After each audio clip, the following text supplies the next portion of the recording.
இன்றைக்கி நம்ம என்ன பார்க்க போகிறோன்னா, இது என்னடா இது கையில் ஏதோ இருக்குதுன்னு பார்க்காதீங்க. இதுக்கு பேர் தான் எல்இடி ட்ரைவ். எல்இடி ட்ரைவ்னா உங்களுக்கு 230 வோல்ட்டை வந்து 12 வோல்ட்டாக மாற்றி தர்றது. இதுதான் வந்து உங்களோட எல்இடி பல்பு, டியூப்லைட்டு எல்லாத்துலேயும் வந்து இதுதான் யூஸ் பண்ணுவாங்க. இப்போ நம்ம இதை வச்சு நம்ம என்ன பண்ண போகிறோம்னா, நம்மக்கிட்ட வந்து இப்போ வந்து 12 வோல்டேஜ் வந்து பல்பு, லைட்டு, ஸ்டெப் லைட்லாம் இருக்குது. ஆனால் அதுக்கான ட்ரைவ் இல்லை. அதனால் இப்போ வந்து இந்த குண்டு பல்பில் இருக்கிற ட்ரைவ் எடுத்து கட் பண்ணி மாற்றி வச்சுருக்கேன்.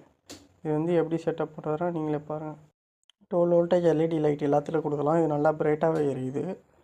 இதில் மட்டும் இல்லாமல் நீங்கள் ஸ்ட்ரிப் லைட்டுக்கும் கொடுக்கலாம். ஸ்ட்ரிப் லைட்டுக்கு எப்படி கொடுக்குறதுனா, நீங்கள் வந்து பாசிட்டிவ் நெகட்டிவ் கரெக்டாக பார்த்து கொடுக்கணும். மாற்றி கொடுத்தா உங்களுக்கு ஃபியூஸ் போயிடும். சரிங்களா? இப்படி தான் கனெக்ஷன் கொடுக்கணும். 2 மெயின் கொடுத்துடணும், 2 லைட்டு கொடுத்துடணும். அவ்வளோதான் கனெக்ஷன். இதுதான் வந்து ட்ரைவ். இது வந்து இப்படியே நம்ம கொடுத்தோன்னா நம்மளுக்கு வந்து கையில் ஷாக் அடி வாய்ப்பு இருக்குது. அதனால் இது வந்து ஃபுல்லாக வந்து டேப் அடித்து சேஃப்டியாக எப்படி யூஸ் பண்ணுறதுன்னு பார்க்க போகிறோம். இப்போ வந்து உங்களுக்கு நான் செஞ்சு காமிக்கிறேன்.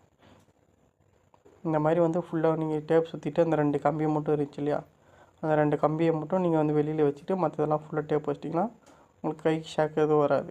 இப்போ வந்து ஸ்ட்ரிப் லைட் வச்சு கரெக்டாக பளிச்சுன்னு எரியுது. நார்மல் ட்ரைவோட இது நல்லா சூப்பராக எரியுது. இது வந்து சும்மா நீங்கள் வந்து எல்இடி லைட்டை வந்து எரியுதா இல்லைன்னு செக் பண்ணுறதுக்கு நீங்கள் இது வச்சுக்கலாம். நல்ல யூஸ்ஃபுல்லான ப்ராடக்ட் தான் இது. ஓகே, மறக்காமல் வீடியோ சப்ஸ்கிரைப் பண்ணுங்கள், ஃபாலோ பண்ணுங்கள். ஏதாவது டவுட்னா கமெண்ட் பண்ணுங்கள்.